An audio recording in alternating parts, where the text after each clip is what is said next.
There is something lurking in the depths of Hollywood. It is a pattern that is so consistent, it's so well documented, it's so unhinged that I think that by now it's pretty clear. For certain men, proximity to wealthy women has become a tried and true business model. Let's talk about the curse of the broke husband. Let's start off with our freshest set, which of course is Offset and Cardi B. Now we all know Offset currently is in the hospital because he was shot a couple days ago over a $10,000 gambling debt. Now if that wasn't bad enough, that same night that Offset was shot, he had actually lost almost $900,000 in the casino. Offset had also been sued a year ago by another casino who says that they gave him an $100,000 line of credit that was supposed to be repaid, and guess what? When they tried to take the money back from his bank account, it declined. It came back as non-sufficient funds. He did not have the money. Offset currently owes the IRS and the state of Georgia over $700,000 in taxes. And here's the kicker. We know that Cardi B, she filed for divorce in July 2024, but it has not been finalized yet. Cardi B took to Spaces one night to say live to her fans that part of the reason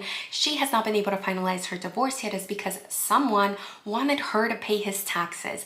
Mind you, I'm not talking about the $700,000 owed to the IRS and the state of Georgia. It's another $1.5 million that are owed to the IRS. Given that Cardi B was very obviously the breadwinner in this relationship, Cardi B and her team offered Offset a lump sum of $10 million to agree to the divorce and just walk away. Offset said no. He said no to $10 million because he believes that he built her brand. According to Offset, $10 million is just not enough. And it is alleged that Offset has also requested a 70-30 split of all of the marital assets. And if you're thinking like, oh, well, that's not that bad. 70-30 sounds pretty good. He means 70 to him.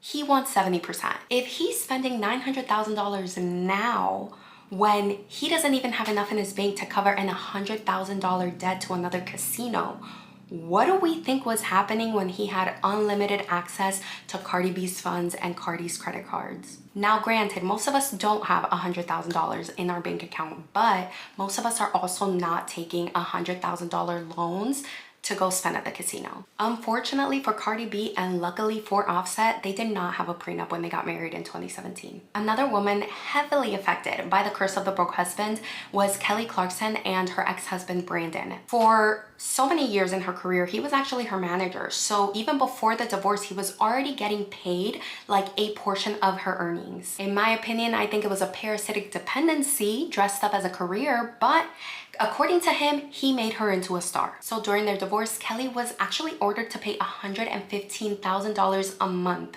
in spousal support and $45,000 in child support every month. Now, Kelly and Brandon did actually have a prenup, but still, she wasn't able to fully financially protect herself with it. Instead, she was just left with a hefty bill of millions of dollars to support a man who did nothing but leech off of her success for years and years. Mel B, during her divorce to Stephen Belafonte, came out publicly saying that he had physically, verbally, emotionally, and even financially abused her. Mel B stated that during the divorce, she actually spent over $1 million on lawyers and accountancy fees, and that even after the divorce, she still had $800,000 that she owed her lawyers. At the same time that she was going through this divorce, she was actually on the Spice Girls reunion tour, and she says that she left the reunion tour so broke that she actually had to move in with her mother. In order to finalize the divorce, she was ordered to pay $40,000 a month, which was later dropped to about $15,000 a month.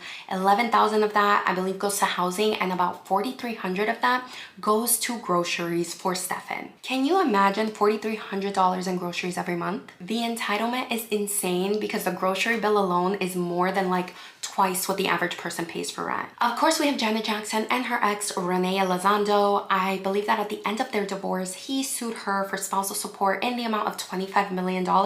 She settled, she got a great deal. She only had to pay him $15 million.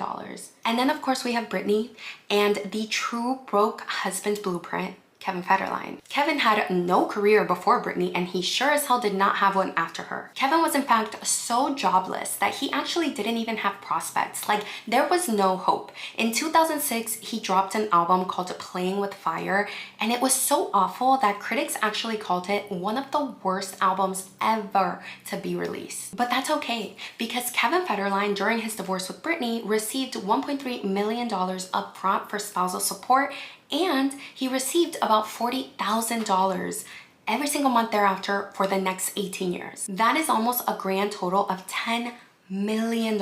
And guess what? 2 months ago, Bank of America sued him for not paying off a $12,000 credit card. A credit card, mind you, that he took out the exact same month that Britney's payments to him stopped. Now listen, because I know that someone's gonna bring it up. Yes, we know that women often walk away with money too in a divorce. We know. The difference is that usually women have to give up something to get that, right? They give up nursing school. They give up their careers as a lawyer. These men gave up nothing. Offset couldn't even give up seeing other women. Just remember, ladies, a broke man who loves you is still a broke man. And a broke man's most valuable asset will always be his proximity to a woman who isn't.